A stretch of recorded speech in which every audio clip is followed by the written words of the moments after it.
पर ये सही, 629 का है। हाँ, तो खैर इसको बस फिर बंद आगे कर बढ़ते देते हैं। हैं। हाँ, हाँ, आगे अब आगे बढ़ते बढ़ते हैं। हैं।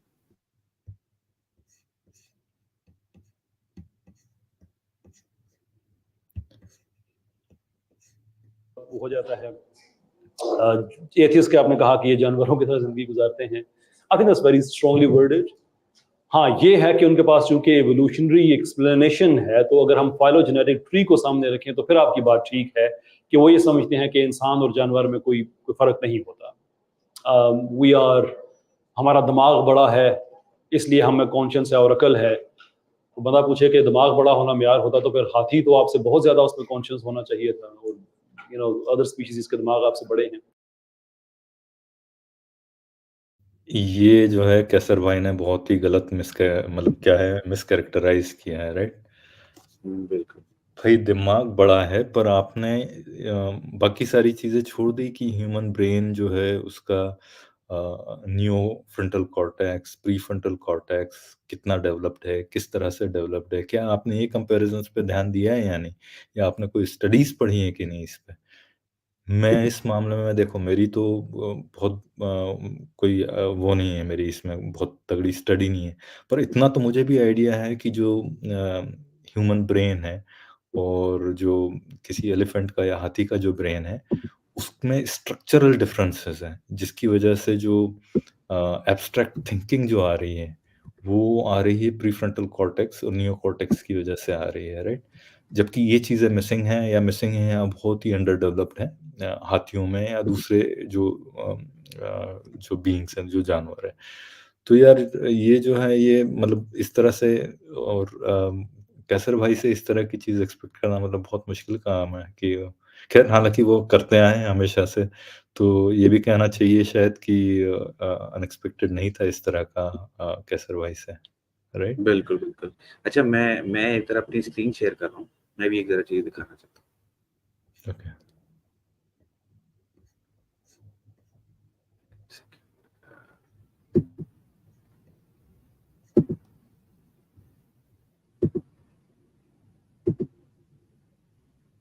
एक सेकंड। Sure, sure. ये अच्छा, आप मतलब अपनी बात कंटिन्यू रखो, मैं 1 मिनट ज़रा आपको ये हाँ। शेयर। हाँ, हाँ, नहीं, मैं तो बस इतना ही कहना चाह रहा हूँ कि ये जो अ, कैसर भाई जो हैं, इन्होंने हमें जानवर बनाने का ठेका ले रखा है, ऐसा लगता है। क्योंकि हाँ, ये ज़रूर है कि हाथी का ब्रेन बड़ा होता है, उसमें कोई शक नहीं है। उससे भी बड़ा फिर अपनी स्पर्म व्हेल्स का होता है और इनका होता है, राइट? पर उन्होंने मतलब जो पूरी जो कैटेगराइज़ कर दिया है, स्ट्रक्चरल डिफरेंसेस को जो उन्होंने बिल्कुल दरकिनार कर दिया है, तो ये तो मेरे बिल्कुल समझ से परे है कि उन्होंने ऐसा क्यों किया है, राइट? फिर नंबर ऑफ न्यूरॉन्स भी देखना है, उनके जो सिनैप्सेस हैं, वो कैसे कनेक्ट हो रहे हैं, क्या हो रहा है। ये मतलब इसके लिए तो पूरी प्रॉपर स्टडी होगी, राइट? कि क्या, क्यों, क्या रीज़न है, राइट?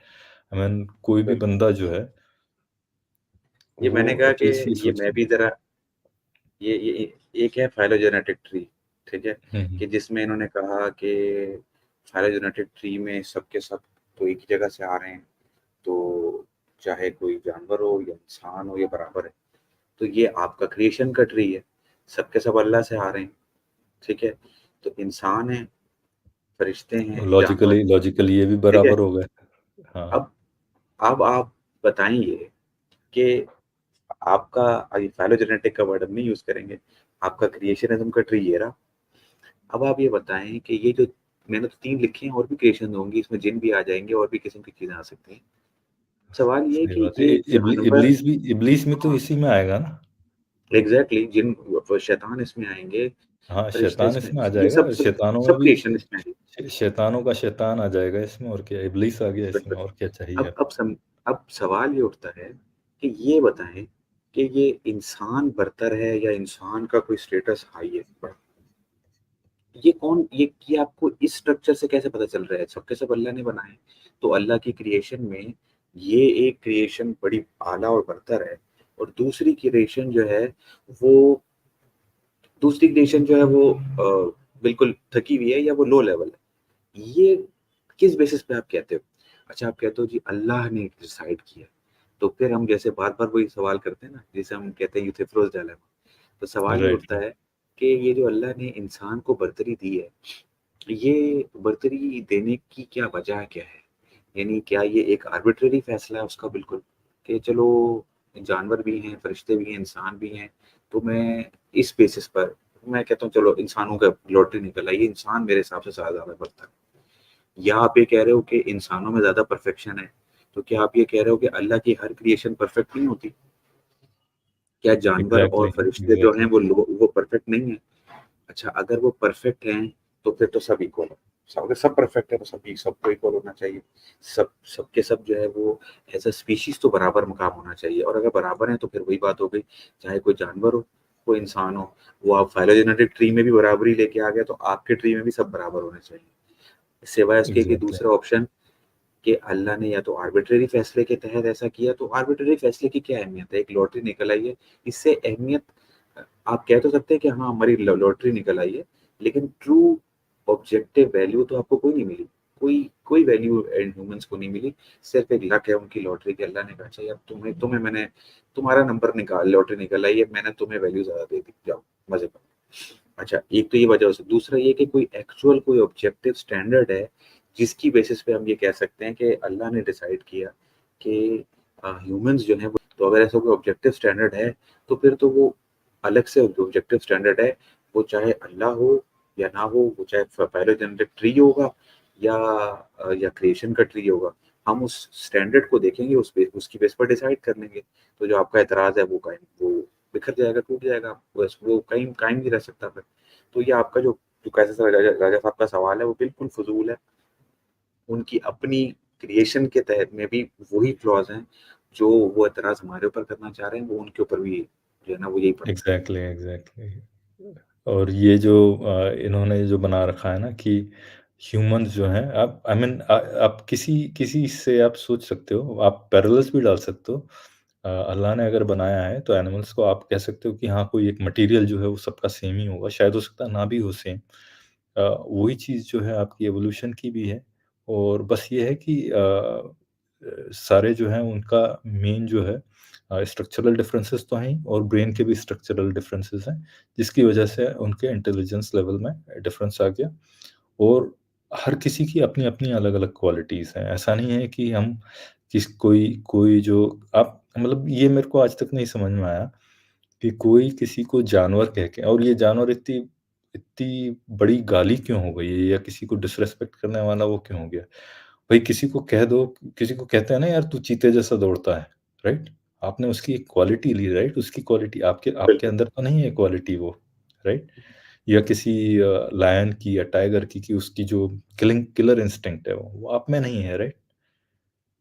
तो बिल्कुल, बिल्कुल। कहीं न कहीं उनकी क्वालिटीज़ अलग हैं। आपके अंदर जो एक डेवलपमेंट हुआ है, जो एवोल्यूशन के तहत जो हुआ है डेवलपमेंट, वो हुआ है कि आपका ब्रेन जो है ज़्यादा एब्स्ट्रैक्ट और ज़्यादा कॉम्प्लिकेटेड टास्क को करने लगा है, राइट? तो उस हिसाब से डेवलप हुआ है। पर अगर देखें तो सारा जो है वो कहीं न कहीं उनका सर्वाइवल पे ही डिपेंडेंट है, राइट? तो ये जो समझ में नहीं आया, वो जो खातून ने भी जो कहा था कि जाना, तो ये इंसल्ट मेरे को आज तक नहीं समझ में आई। ख़ैर, हम थोड़ा-सा वापस से हाँ, बैक ऑन ट्रैक वापस आते आते हैं, हैं। हाँ। लेकिन वा अगेन बैक ऑन वही बात ट्रैक कि आते हैं। हाँ, जो बात आप कर रहे थे बस उसमें मैं थोड़ा-सा क्लैरिफ़ाई कर दूँ कि बहरहाल क्योंकि हम इंसान हैं, तो हमारी सोच ह्यूमन सेंट्रिक ही होती है, हमारी अप्रोच भी ह्यूमन सेंट्रिक होती है, लेकिन बीइंग कॉन्शियस एजेंट्स के जो एक इंटेलेक्चुअल उस कॉन्शियसनेस के उस लेवल पे हम पहुँच पहुँच चुके हैं, पहुँचते हैं कि जिस पे हम कहते हैं कि अब हमें थोड़ा-सा इंसानियत से हट के भी जो कॉन्शियस बीइंग्स हैं, उनका हम जिस हद तक ख़्याल रख सकें, जिस हद तक उनको राइट्स दे सकें, वो भी हमें देने चाहिए। तो हम बहरहाल उस लेवल पे तो हम भी नहीं पहुँचे, यानी हम भी ये नहीं कहते कि भई इंसान और जानवर बराबर है, क्यों? क्योंकि ऑब्जेक्टिवली स्पीकिंग मेरे सामने ऑब्जेक्टिवली क्या पता बोलना चाहिए कि नहीं बोलना चाहिए, लेकिन बहरहाल उम, उमूमन अगर कोई भी किसी भी अगर सवाल ये होगा कि एक इंसान की ज़िंदगी है और एक जानवर की ज़िंदगी है, तो हम बीइंग ह्यूमन्स हमारा हम हमेशा इंसान की लाइफ़ को वैल्यू करेंगे। तो ये तो बीइंग ह्यूमंस, हम ह्यूमन सेंट्रिक हैं। हाँ, नहीं बहरहाल लेकिन ये तो रहेगा। लेकिन बहरहाल बीइंग कॉन्शियस एजेंट्स, अब हम इस स्टेज पर हैं कि जहाँ जितना हम इन कॉन्शियस बीइंग्स को भी उतने ही राइट्स दे सकें, उस तरह के राइट्स दे सकें, वो कोशिश हमें करते रहना चाहिए। शायद फ्यूचर में हम किसी इस लेवल पे आ सकें कि उनके भी शायद उतने ही राइट्स हों जितने इंसानों के हैं। Right, right, right. चलो हम वापस वापस बैक आते ऑन हैं। ट्रैक आते हैं। ये काफ़ी उकबा ने भी मैसेज किया है, हाँ, मुडा डाकू ने भी मैसेज किया है और पहले शुरू में गॉड ने भी किया था। तो गॉड तो मुझे तो आज तक नहीं दिखा, सिर्फ़ मेरे को चैट में ही दिखता है गॉड। गॉड ने हमसे बात नहीं की है आज तक। तो मैं रिक्वेस्ट करूँगा गॉड से कि कभी हमसे भी बात कर ले। हाँ, सही बात है। राइट। बट हाँ, नहीं, good to have these comments.